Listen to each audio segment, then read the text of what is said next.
భారతదేశానికి స్వతంత్రం 1947లో వస్తే ఘనా దేశానికి స్వతంత్రం 1957లో వచ్చింది. ఆ దేశాన్ని కూడా బ్రిటిష్ వారు ఆక్రమించారు.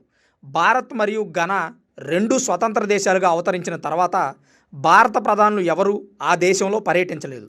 మన దేశ మాజీ రాష్ట్రపతి సర్వేపల్లి రాధాకృష్ణన్ 1961లో ఘనా దేశంలో పర్యటించారు.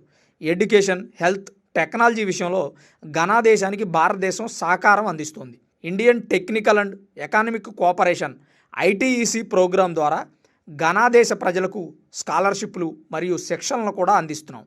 పశ్చిమ ఆఫ్రికాలో అట్లాంటిక్ మహాసముద్రం తీరాన ఉంటుంది ఈ దేశం. ఆఫ్రికా దేశాల్లో మొట్టమొదట బ్రిటిష్ వారి నుండి స్వతంత్రం పొందిన దేశం ఈ దేశమే. ఇక్కడ ప్రజలు ఇంగ్లీష్ మాట్లాడతారు. ఈ దేశ రాజధాని అక్రా. ఇరు దేశాల మధ్య ద్వైపాక్షిక సంబంధాలు పెంపొందించడానికి ప్రధాని మోదీ అక్కడ పర్యటిస్తున్నారు. మరి స్వతంత్రం వచ్చిన దగ్గర నుంచి ఏ ప్రధాని పర్యటించని దేశం ప్రధాని మోదీ పర్యటించడం ఎలా అనిపించిందో కామెంట్ రూపంలో తెలియజేయండి.